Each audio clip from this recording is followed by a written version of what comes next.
अगर जमीन का सुख नहीं हो, बराबर जमीन का हिस्सा आपको नहीं दिया गया हो, कहीं कहीं माता पिता भी त्रुटि कर लेते हैं, कहीं कहीं बच्चों को लड़ाने में इन वृद्धों का भी हाथ रहता है।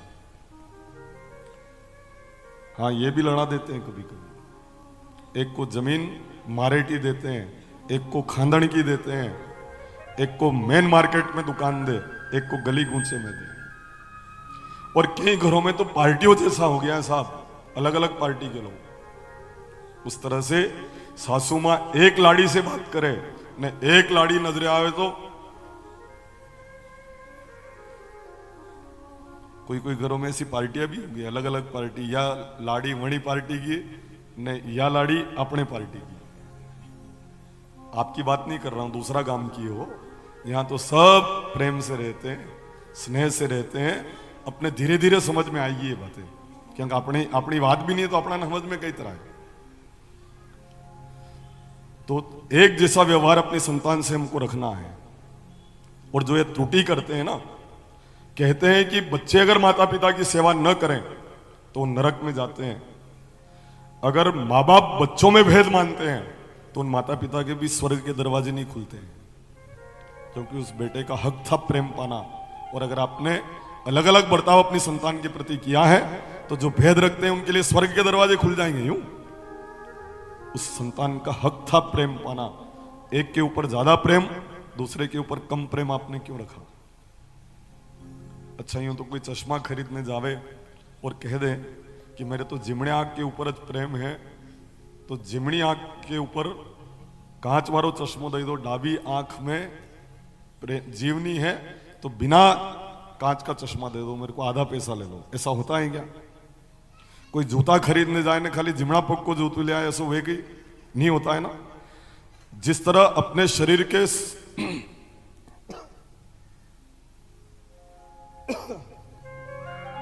ओम नमो भगवते, ओम नमो भगवते वासुदेवाय, ओम नमो भगवते वासुदेवाय, ओम नमो भगवते वासुदेवाय, ओम नमो भगवते वासुदेवाय। बोले श्री सद्गुरुदेव की जय। अपने शरीर के समस्त अंगों से आप एक जैसा प्रेम रखते हैं ना, तो अपनी संतानों से भी एक जैसा प्रेम रखो। अगर मेले में जाने का अवसर मिले और पोते के लिए रेल लेकर आओ तो दूसरे पोते के लिए भी वैसी की वैसी रेल लेके आना।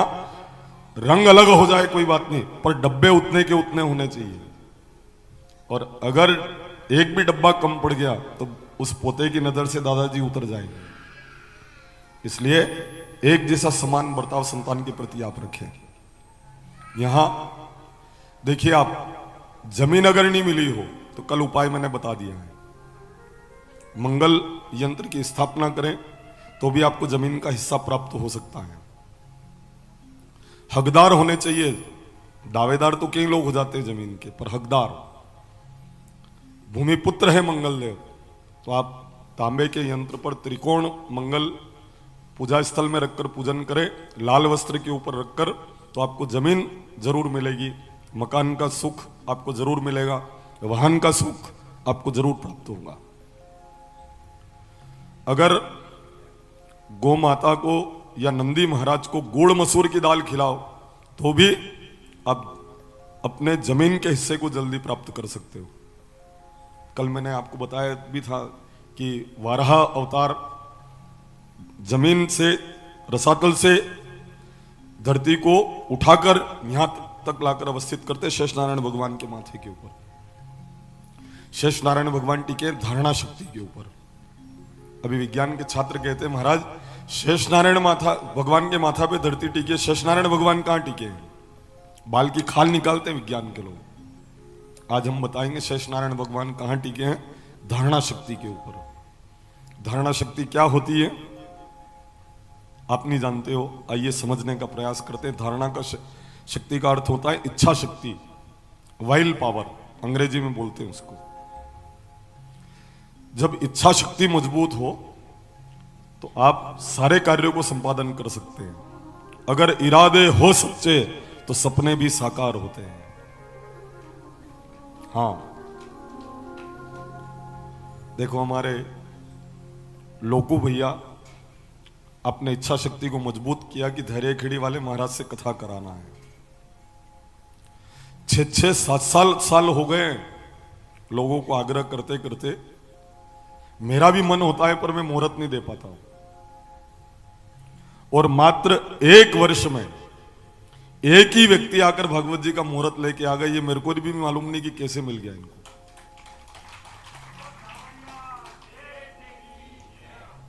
मुझे तो ऐसा लगता है कि इस क्षेत्र के लोग चमत्कार और जादू जानते हैं, और सब जादुओं के स्वामी चार भुजानाथ हैं।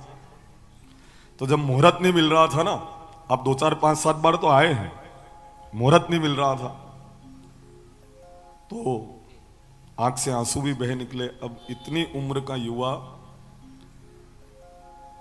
अगर माया नहीं मिले तो रोए, पर मायापति की कथा सुनने के लिए रो पड़े, ये बहुत बड़ी बात है। बता रहे थे ये पूरी की पूरी बात की गुरुजी नींद मुहूर्त दे रहे थे ना, तो मैं चार भुजानाथ के यहां जाके रोया, और सुबह में आपका फोन आ गया कि यहां कथा कर दे।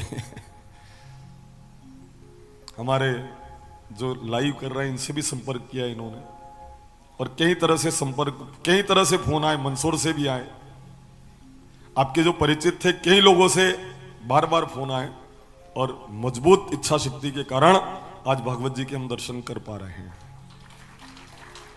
इच्छा शक्ति को फिर भी आप नहीं समझे हो तो बिल्कुल अभी के व्यवहार में लेकर इस बात को अपन समझते हैं। किसी गली से होकर आप गुजर रहे हैं, उस गली में एक मकान में जलेबी बन रही है, आपके नाक ने सूंघा, मस्तिष्क तक सुगंध पहुंचाई, मस्तिष्क ने आदेश दिया जलेबी है, और जीबान ने लार बनाना शुरू कर दिया, मैदा गलाना पड़ा। आप तो गली में जा रहे थे और जीबान ने रस ले लिया, खाली जलेबी की गंध से। यह है इच्छा शक्ति। जिस तरह जलेबी की गंध से जलेबी के स्वाद का आभास हो जाता है, अब वो इच्छा शक्ति, अरे जलेबी बन रही है और उसका रस जीवान लेना प्रारंभ कर देती है। बस उसी तरह से मजबूत इच्छा शक्ति अगर है तो शेष नारायण अपनी उस इच्छा शक्ति के ऊपर ही स्वयं को धारण करते हैं, और इन धरती को अपने माथे के ऊपर वे धारण कर लेते हैं। और जब धरती को धारण किया है, मनु महाराज और शत्रुपा को इस धरती का आधिपत्य प्रदान किया गया। 3 बेटियां इनके यहाँ जन्म लेती है। आकुति देहोति प्रसूति स्त्री कन्याया मनु जगनीरेह। आकुति देहोति और प्रसूति, ये 3 बेटियां मनु महाराज के यहाँ जन्म लेती हैं।